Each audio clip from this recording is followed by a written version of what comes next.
Buenos días. Vamos sentándonos, por favor. Vamos a iniciar la sesión de este miércoles a cargo de la doctora Sepúlveda Martín, preside cuarto año de cirugía. Así que, Irene, cuando quieras. Silencio, por favor. Soy Irene Sepúlveda, soy la R4 de Cirugía General y yo voy a hablar sobre la actualización en el tratamiento de la diverticulitis aguda no complicada. Como introducción, recordar qué es un divertículo. Un divertículo es una hernia de mucosa y submucosa intestinal a través de las capas musculares. La presencia de divertículos en el colon es lo que se llama diverticulosis y se da entre el 28 y el 45% de la población. La diverticulosis puede ser asintomática, puede manifestarse como diverticulitis entre el 1 y el 4% de la población y puede ser la causa del 35% de las hemorragias digestivas bajas. La diverticulitis está definida como una perforación micro o macroscópica por inflamación y necrosis focal de un divertículo. En el 90% de los casos se va a dar en el colon izquierdo. La prevalencia se ha visto que aumenta con la edad y se ha visto también que la recurrencia en menores de 65 años puede llegar a estar por encima del 60%, mientras que en mayores de 65 años baja y se mueve en torno al 9 y el 30%. Entre el 0,5 y el 1,8% de los pacientes con una diverticulitis aguda no complicada pueden tener una neoplasia subyacente. La etiología de esta enfermedad, pues es desconocida. Probablemente tenga un origen multifactorial.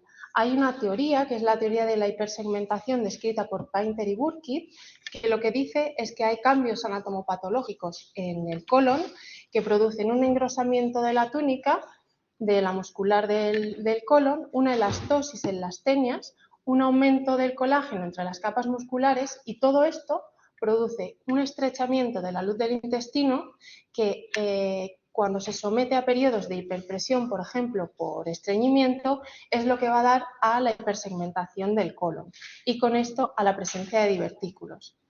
¿Qué factores de riesgo se han contemplado para desarrollar la enfermedad? Pues principalmente la obesidad, patrones genéticos que están en relación con la enfermedad de Marfan o con Ehlers-Danlos y alteraciones en el microbioma.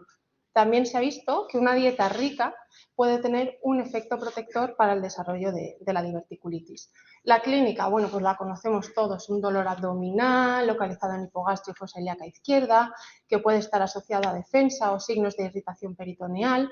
Hasta en el 20% de los casos puede haber una masa palpable en fosa ilíaca izquierda, náuseas, vómitos hasta en el 60% de los pacientes, alteraciones del tránsito intestinal, ya sea estreñimiento o diarrea, alteraciones en fiebre, peritonitis y luego alteraciones analíticas como pueden ser la leucocitosis con desviación izquierda, una elevación de la PCR o incluso de la procalcitonina.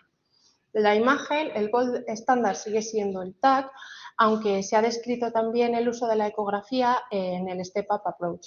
Esto significa que puedes hacer una ecografía para intentar diagnosticar una diverticulitis y que si con eso no es suficiente ya se podría pasar al TAC. Con respecto a la clasificación, tanto las guías mundiales, americanas como europeas, están de acuerdo en que hay muchas y en que no hay un consenso para utilizar solo una de ellas. Si bien es cierto que la más utilizada es la Hinchey modificada, que además es la que se utiliza aquí en el hospital y que clasifica la diverticulitis según los hallazgos en el TAC. Está el estadio 0, que es simplemente un engrosamiento de la pared del colon, el estadio 1A, que es la aparición de flemón o inflamación pericólica confinada, 1B, que es un absceso pericólico de pequeño tamaño, menor a 3 centímetros, 2, que es un absceso, ya sea pélvico intraabdominal o retroperitoneal distante a la zona en la que se halla la diverticulitis, 3, una peritonitis purulenta y 4, una peritonitis fecal. Las guías europeas clasifican la diverticulitis como, por un lado, enfermedad diverticular sintomática no complicada, o SUD, que es la presencia de divertículos con síntomas abdominales, es decir, dolor, distensión y cambios en el hábito intestinal, como son episodios de diarrea y estreñimiento, pero sin inflamación de los divertículos. También diverticulitis aguda no complicada, que suele ser el 75% de los casos, más o menos, donde hay una inflamación, pero no hay ni absceso ni perforación. La diverticulitis aguda complicada, que se da en el otro 25% de los casos, que pertenece a la clasificación Hinche ya 1B-A4. Y la diverticulitis crónica. La diverticulitis crónica, a su vez, se divide en complicada y no complicada. La no complicada, lo que hay es un adelgazamiento de la pared o una inflamación crónica de la mucosa sin presencia de estenosis. Por otro lado, la complicada es cuando hay estenosis o incluso fístulas por diverticulitis. Nosotros nos vamos a centrar hoy en la diverticulitis aguda no complicada, que va a ser donde hagamos una revisión del tratamiento. La diverticulitis aguda complicada siempre se va a utilizar antibioterapia, puede ir asociada o no al uso de un drenaje para el absceso cuando este es mayor de 4 centímetros o cirugía urgente en casos de sepsis o inestabilidad hemodinámica. La diverticulitis crónica se va a tratar con cirugía programada siempre que el paciente esté sintomático, no está indicada en asintomáticos. ¿Cuál es el objetivo de hacer esta sesión?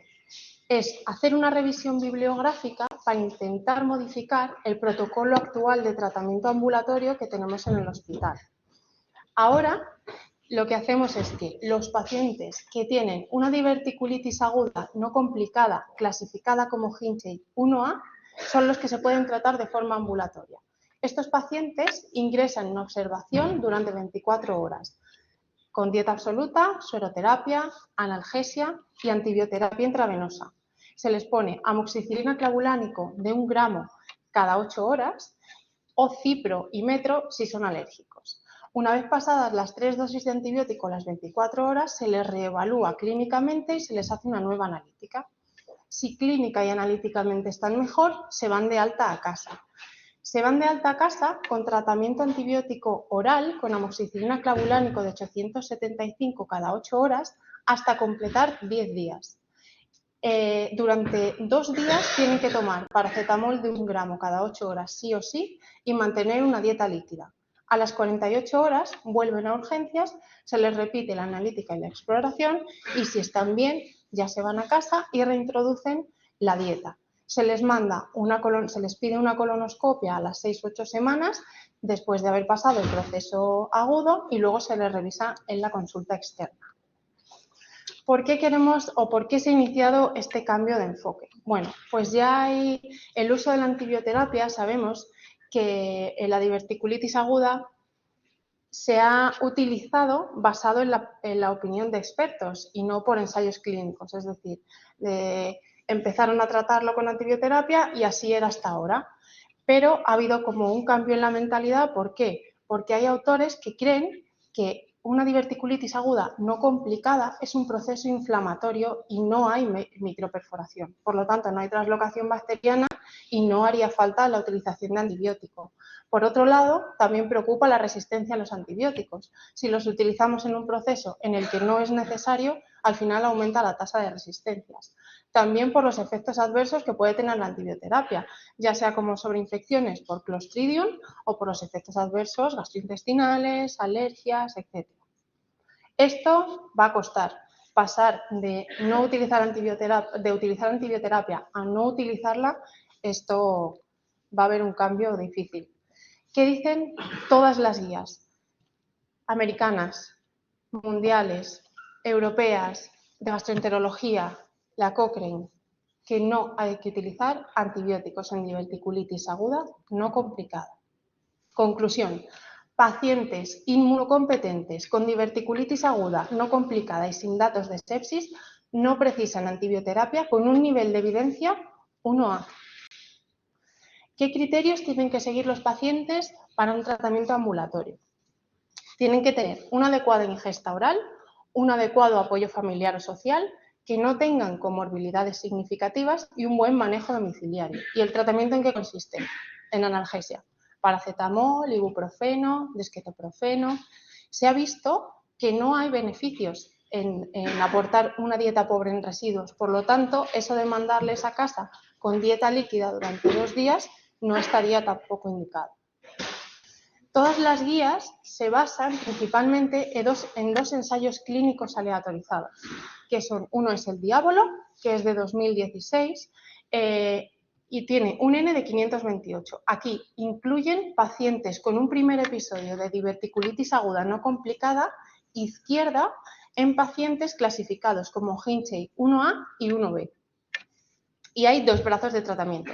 Un grupo en el que utilizan antibióticos, que tiene un N de 266, donde el 94% de estos pacientes están clasificados como Hinchey 1A.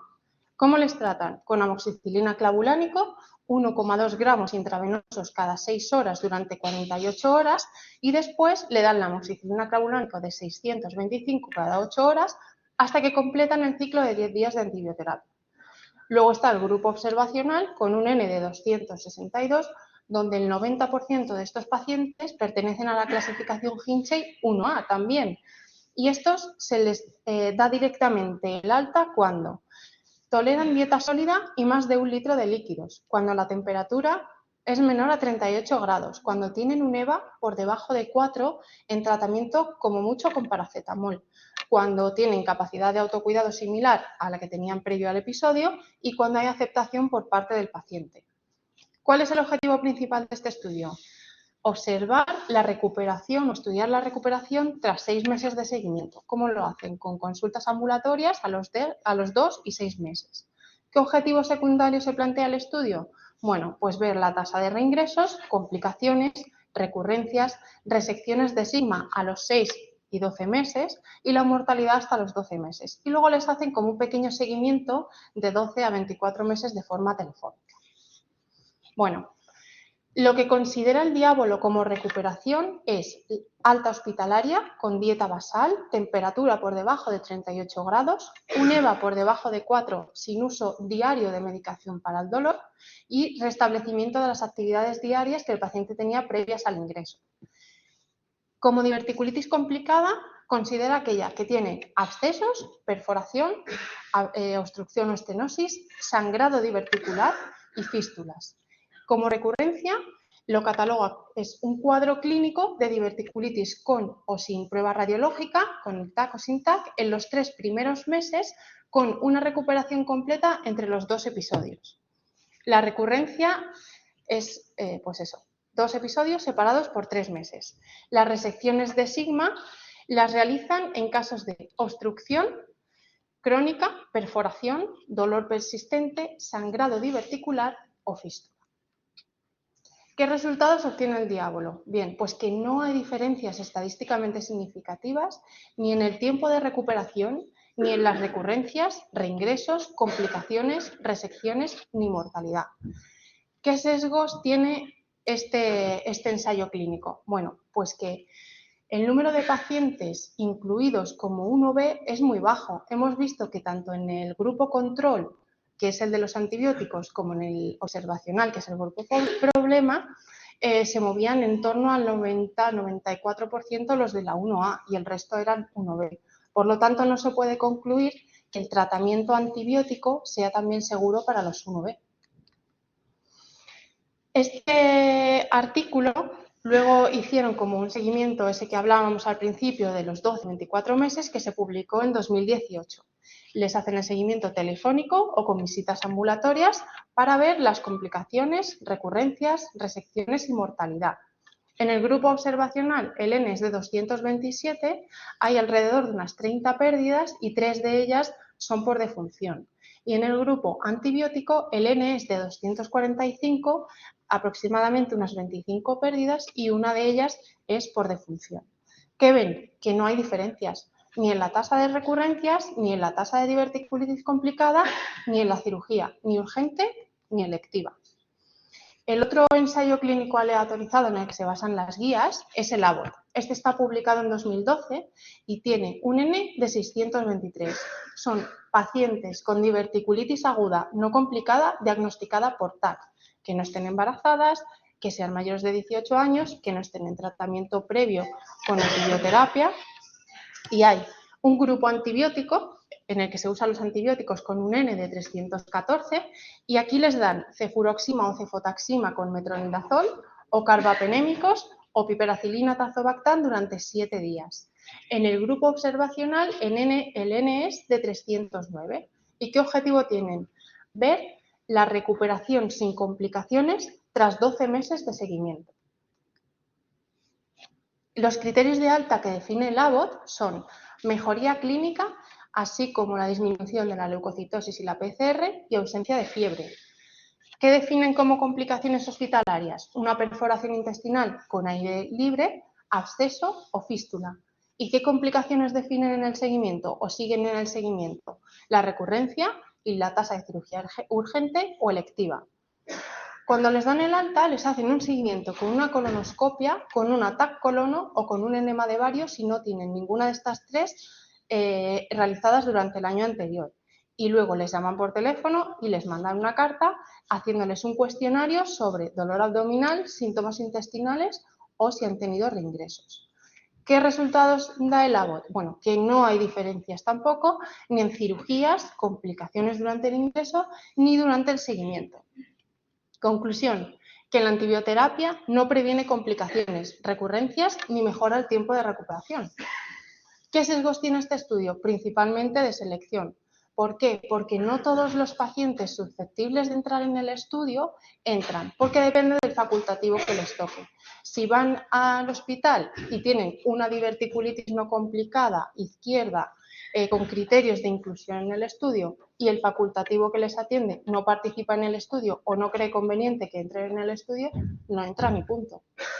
Luego también está diseñado como un estudio de no superioridad, de antibiótico versus no antibiótico. Por lo tanto, se puede concluir que el tratamiento con antibióticos no es superior al tratamiento observacional, pero no que uno sea mejor que otro o que el observacional sea mejor que el antibiótico.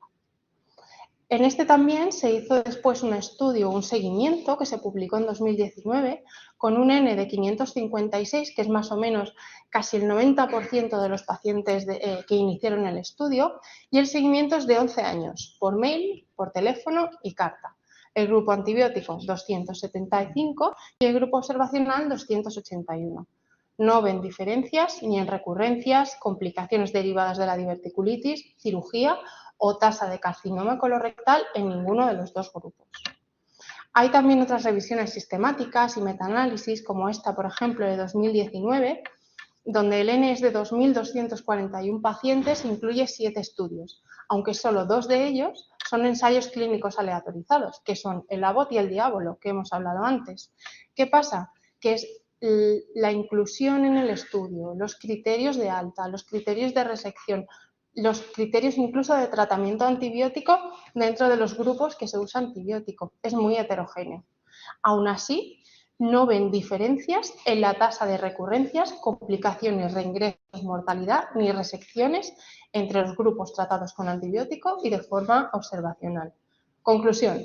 Pacientes con diverticulitis aguda no complicada pueden ser tratados sin antibiótico de forma segura. Este otro metaanálisis es más reciente, es de 2020 y tiene un N de 1109. Y aquí estos están sacados de los 2 ensayos clínicos que hay, del Diabolo y del Abbott. Y lo que hacen es que utilizan el primer año de seguimiento. En el grupo antibiótico el N es de 564, un 12% de ellos desarrollan diverticulitis aguda complicada y el 14% son sometidos a cirugía, y en el grupo observacional 545, de los cuales el 22% desarrolla una diverticulitis aguda complicada y el 27% son sometidos a resecciones. ¿Qué resecciones tienen en cuenta? Hacen primero una comparación de los 2 estudios, del Abbott y del Diabolo, porque los dos no consideran que haya que hacer resección en los mismos casos. En el Diabolo os he dicho antes que, por ejemplo, el sangrado diverticular era un criterio de resección y no era así en el Abbott. Por lo tanto, consideran la resección en casos de perforación, absceso u obstrucción intestinal. ¿Qué ven? Que no hay diferencias en la tasa de diverticulitis complicada ni en la de resecciones. Lo que sí ven son que a nivel clínico hay unos factores que podrían estimarse de riesgo, entonces hacen un análisis multivariante y aunque no ven diferencias estadísticamente significativas, sí que consideran que hay factores de riesgo para desarrollar una diverticulitis aguda complicada, que son que el paciente acuda a urgencias con un EVA por encima de 7, más de 13.500 leucos y que haya tenido episodios previos de diverticulitis. ¿Cómo tiene que ser el seguimiento de los pacientes con diverticulitis aguda no complicada tras el alta? Bueno, se ha visto, como hemos dicho antes, que entre el 0,5 y el 1,2% de los pacientes con una diverticulitis aguda no complicada pueden tener un carcinoma colorectal subyacente. Cuando se hace el cribado, la detección del carcinoma colorectal está entre el 0,1 y el 1% y el riesgo de tener la incidencia de carcinoma colorectal en la población general se mueve en torno al 2%. Por lo tanto, las guías lo que dicen es que la colonoscopia en la diverticulitis aguda no complicada puede no ser necesaria y que habría que reservarla para pacientes con factores de riesgo.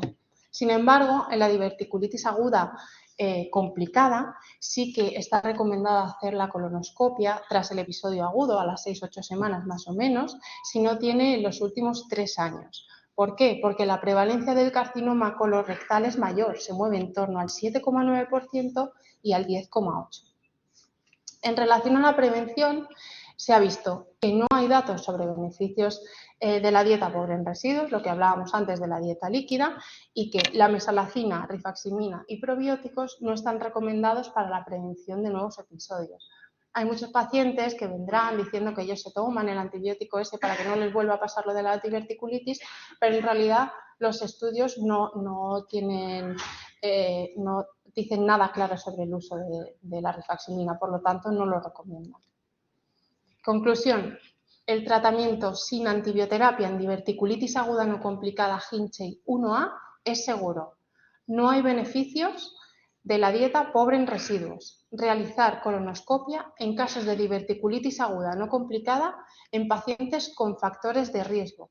El uso de mesalazina, rifaximina o probióticos no previene las recurrencias.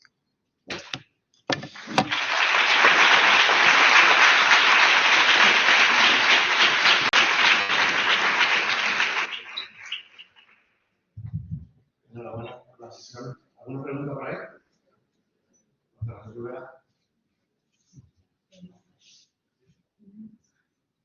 Fenomenal, es una revisión estupendísima. Entonces, yo creo que todo el mundo le queda claro que las diverticulitis agudas no complicadas no se pueden hacer. Esto hay que actualizarlo en las guías del PROC y bueno, para las complicadas mantenemos lo que teníamos hasta ahora, ¿no? Sí, eso es. O sea, nuestra intención es elaborar un protocolo nuevo en el que las diverticulitis agudas no complicadas ya no tengan que utilizar antibioterapia. ¿Alguna otra pregunta? Yo tengo una pregunta. Cuando veis estas diverticulitis agudas no complicadas, entiendo que el paso por observación, o sea, con dolor y eso es inevitable, ¿no? La diferencia sería no poner antibióticos hasta que alcance estabilidad. Bueno, los estudios lo que dicen es que los pacientes que tienen una buena tolerancia oral y que tienen un apoyo en casa y que no tienen una comorbilidad que les puede complicar o que les puede derivar en una complicación muy rápida, que se pueden ir a casa directamente. Esto se vio ya en 2005, que era seguro mandar a casa a los pacientes que cumplían estos criterios. Y en el nuevo episodio expuesto que hay unos factores de riesgo cuando se hace el diálogo llorado, y eso parece que no lo tiene complicada, pero tiene esos factores de riesgo, ¿qué se propondría? Pues en principio nada, porque a ver, es como una tendencia que ven en los datos, pero no hay una significación estadística. Entonces, bueno, lo único que se podría hacer pues es hacer una base de datos, por ejemplo, incluyendo la leucocitosis, el EVA y todo eso, y luego estudiar con un N un poco más amplio cuando haya ya un protocolo establecido y ver si es verdad que esos pacientes van a desarrollar en mayor proporción una diverticulitis aguda complicada. Bien. Simplemente, ¿podríais comentar si habéis iniciado esta experiencia y si tenéis resultados, aunque no analizados, pero si lo habéis No, todavía no. Estamos esperando a hacer el protocolo formal junto con urgencias y el PROA para empezar ya a tratar a los pacientes sin antibioterapia.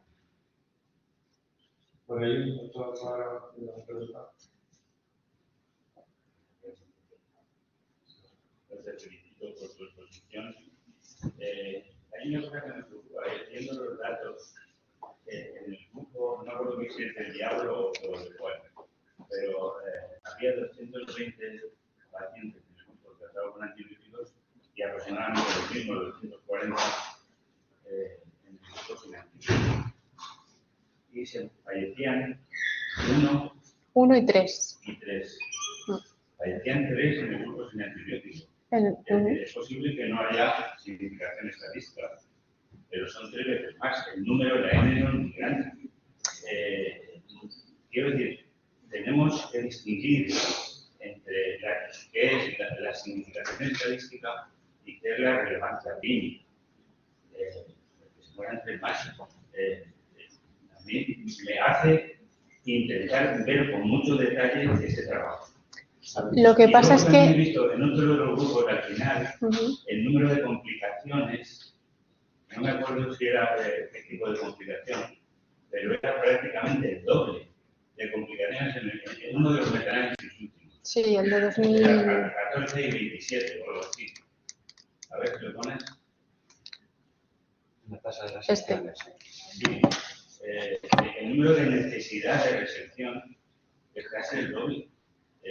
Quiero decir que cuando está muy bien estos trabajos que nos hacen, que tambalean nuestras convicciones iniciales, y está muy bien que nos lo planteemos y debemos cambiar nuestra conducta. Estos trabajos que hacen cambiar nuestra conducta clínica y terapéutica son importantes, pero debemos analizarlos de forma minuciosa.